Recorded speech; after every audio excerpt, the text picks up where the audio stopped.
श्री राम समर्थ। जहाँ नाम है वहाँ मैं हूँ ही। मैं जब कहता हूँ कि तुम मुझे नाम में देखो, इसका मतलब है कि मैं देह में नहीं हूँ, मैं नामस्मरण में ही रहता हूँ। जहाँ हमारा मन होता है वास्तव में वही हम होते हैं। मानो कि तुम मेले में गए हो, लेकिन तुम्हारा चिंतन घर के बारे में ही चल रहा हो, तो इसका मतलब वास्तव में क्या यह नहीं होता कि तुम्हारी देह तीर्थ स्थान में है, लेकिन तुम्हारा मन घर ही में है। अतः यदि तुम्हें कोई पूछेगा कि हमेशा तुम कहाँ होते हो, तो तुम्हें यही कहना पड़ेगा कि हम हमेशा विषय वासना में ही होते हैं। क्या यह सच नहीं है कि जिसमें अधिक रुचि होती है उसमें ही वह होता है? फिर यदि तुम्हें कोई पूछेगा कि तुम्हारा गुरु कहाँ है, तो तुम यही कहोगे ना कि वह नाम ही में है। अतः जहाँ नामस्मरण चल रहा हो वही मैं हूँ। जो नामस्मरण करता है उसके आगे पीछे मैं खड़ा हूँ।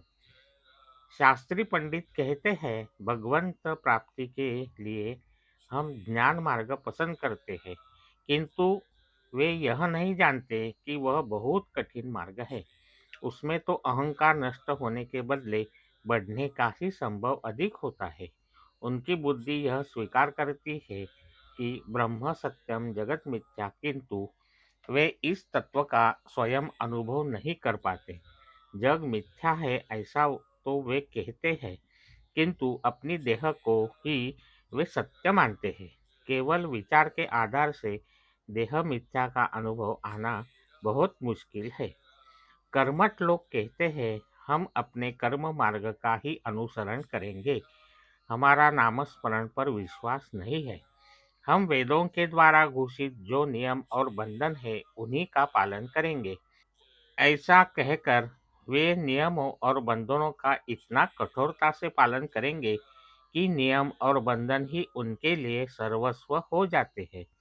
वे तो यहाँ तक समझ नहीं पाते कि ईश्वर प्राप्ति साध्य है और नियम और बंधन साधन मात्र है। साध्य प्राप्ति तक ही साधनों का बंधन योग्य है। बाग बगीचा, फूल आदि के रक्षण मात्र के लिए ही केवल बाढ़ हो, किंतु कर्मठ बाढ़ को ही सर्वस्व मान बैठते हैं और खाद डालकर सिंचन कर उसे बढ़ाते हैं। भीतर जो बाग है, फूल पौधे हैं, उनकी ओर ध्यान देते ही नहीं।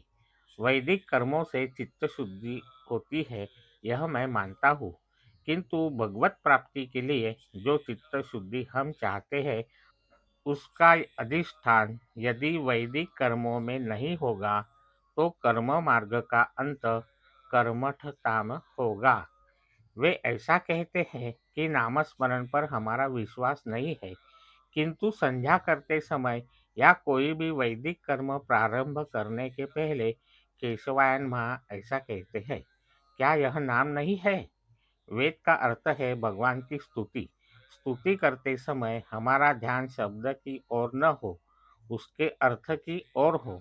और यदि अर्थ समझ में नहीं आया तो हर्ज नहीं, ध्यान भगवान की ओर हो। आज का बोध वचन।